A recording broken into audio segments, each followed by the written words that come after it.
Guys, siapa bilang pekerja nggak bisa berinvestasi? Yuk kenal lebih dekat dengan reksadana.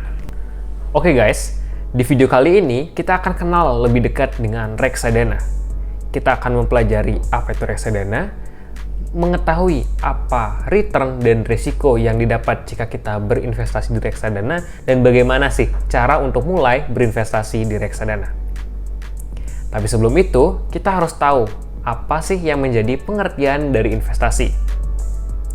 Oke, investasi adalah aktivitas menghasilkan cash flow untuk di masa depan yang didapatkan dari aset di mana kita menaruh uang kita saat ini.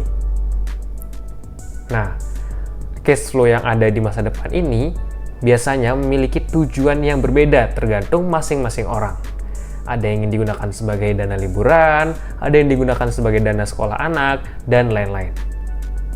Maka daripada itu, kalian sangat penting nih untuk tahu apa sih yang menjadi tujuan dari investasi kalian saat ini.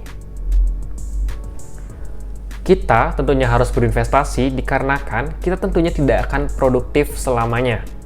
Kita sebagai makhluk tentunya ada masa di mana kita sudah tidak bisa bekerja secara produktif dan mengharuskan adanya passive income untuk menjadi sumber pendapatan yang baru.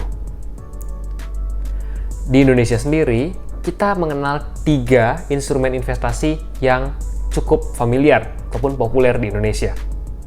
Yang pertama itu adalah deposito.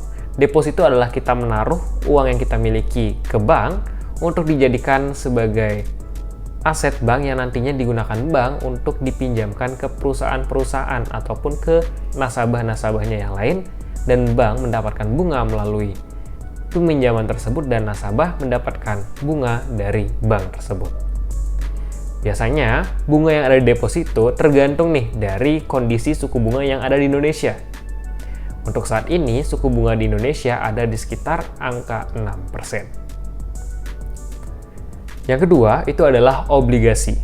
Obligasi adalah aset investasi yang ada dikarenakan utang yang dimiliki oleh perusahaan ataupun negara. Nah, utang ini mendapatkan pendanaan melalui uang dari investor, baik investor retail ataupun investor institusi. Investor retail seperti kita biasanya membeli obligasi-obligasi yang tergolong kecil dan membutuhkan investor retail itu sendiri. Contohnya seperti SBN dan ORI. Di obligasi sendiri tentunya kita membutuhkan waktu yang cukup lama tergantung dari masa jatuh tempo obligasi tersebut. Dan selama masa tunggu itu kita akan mendapatkan bunga dari uang yang kita pinjamkan ke perusahaan, institusi, ataupun pemerintah tersebut. Nah, yang terakhir itu ada saham. Seperti yang kita ketahui, saham itu adalah bentuk kepemilikan kita terhadap sebuah ekuitas ataupun modal di sebuah bisnis. Nah, saham di Indonesia kita biasanya mengenal dengan perusahaan terbuka. Perusahaan terbuka adalah perusahaan yang menjual sahamnya secara publik di pasar modal Indonesia. Keuntungan dari saham kita bisa dapatkan dari dividen dan return. Tapi karena saham ini membutuhkan analisa yang mendalam dan komprehensif, kita membutuhkan waktu tambahan nih untuk mempelajari saham secara fokus dan menyeluruh. Nah, lalu yang jadi pertanyaannya sekarang, apa sih instrumen investasi yang pas dan tepat bagi kita yang tidak memiliki waktu banyak untuk mempelajari aset kelas ataupun instrumen investasi seperti apa yang saya jelaskan tadi di awal? Nah, jawabannya itu ada pada reksadana. Secara sederhana, reksadana adalah wadah di mana kita bisa menitipkan dana untuk dikelola oleh manajer investasi dan dibagi tergantung dari produk-produk reksadana yang kita pilih. Di Indonesia sendiri, ada 3 jenis produk reksadana yang terkenal. Yang pertama adalah RDPU atau reksadana pasar uang, yang dimana aset investasinya itu ada di seputar deposito dan obligasi dengan waktu ataupun jatuh tempo yang kurang dari 1 tahun. Lalu yang kedua itu adalah ada reksadana obligasi yang dimana aset investasinya itu berupa obligasi yang diterbitkan oleh korporasi ataupun negara. Dan yang terakhir adalah reksadana saham. Reksadana saham itu adalah reksadana yang aset investasinya ditempatkan di instrumen saham. Nah, reksadana saham ini dibagi menjadi dua. Ada reksadana saham yang pasif, ada reksadana saham yang aktif. Reksadana saham yang aktif itu biasanya akan selalu melakukan rebalancing portofolio agar bisa mengikuti return dari indeks. Indeks di Indonesia ada banyak, ada indeks Sri Hati, IDX 45, IDX 30, dan lain-lain. Indeks tersebutlah yang menjadi acuan bagi produk reksadana saham yang aktif. Berbeda dengan yang pasif, itu biasanya aset ataupun pemilihan sahamnya disesuaikan dengan kemampuan analisa ataupun teknik analisa yang dimiliki oleh seorang manajer investasi produk tersebut. Oke, lalu apa sih keuntungannya dari berinvestasi di reksadana? Yuk kita bahas satu-satu. Yang pertama adalah reksadana pasar uang. Reksadana pasar uang, kenapa kita harus investasi di sana? Karena jika seandainya kita menginvestasikan dana kita sendiri melalui deposito, dibutuhkan modal yang besar agar bisa mendapatkan spread ataupun bunga deposito yang besar juga. Nah, karena reksadana ini mengelola uang dari ratusan bahkan ribuan orang, baik dari retail perorangan ataupun institusi, mereka memiliki aset yang besar sehingga bisa bernegosiasi dengan si penerbit deposito untuk mendapatkan spread bunga yang lebar. Ini menjadi sebuah keuntungan yang sangat menarik di reksadana pasar uang ini sendiri. Lalu yang kedua, itu adalah reksadana obligasi. Jika seandainya kita membeli obligasi secara langsung, biasanya ada jangka waktu yang panjang agar kita bisa untuk menarik uang kita dari obligasi tersebut.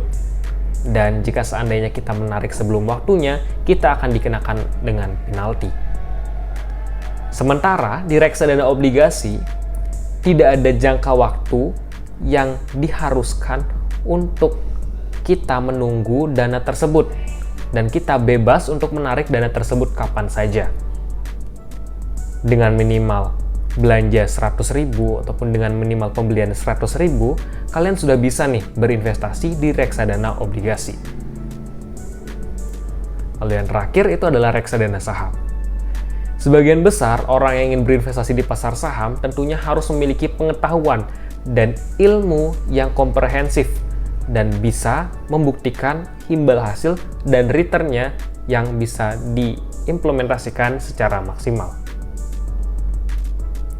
Nah, bagi orang-orang seperti pekerja yang biasanya tidak memiliki waktu banyak dalam menginvestasi ataupun menganalisa sebuah perusahaan, tentunya reksadana saham adalah pilihan yang tepat jika seandainya kita menginginkan return yang sesuai dengan indeks Indonesia saat ini.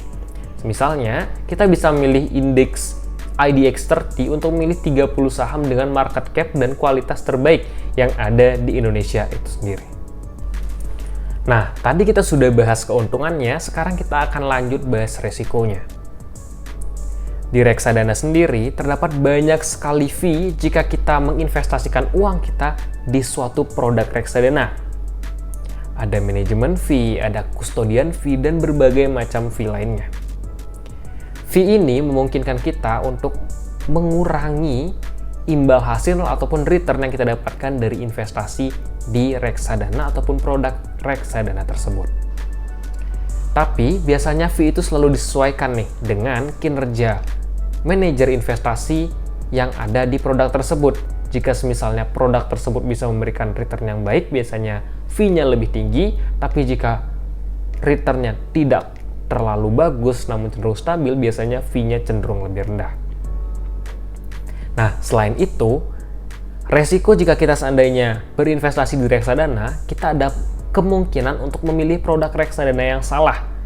Dikarenakan adanya manajer investasi yang tidak bisa bertanggung jawab atas produk reksadananya sendiri.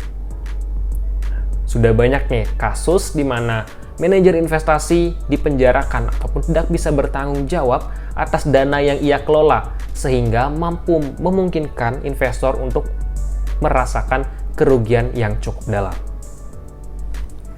Nah, itu dia video kita tentang reksadana. Kita tadi sudah membahas apa itu reksadana, bagaimana keuntungannya, dan berbagai macam tantangan investasi yang ada di reksadana. Untuk video selanjutnya, kita membutuhkan nih saran dari teman-teman apa yang sekiranya harus kita bahas lagi ke depannya. Sehingga channel ini bisa sesuai dan selalu relevan dengan apa yang menjadi kebutuhan teman-teman semua. Sekian saja dari saya ucapkan terima kasih dan bye-bye!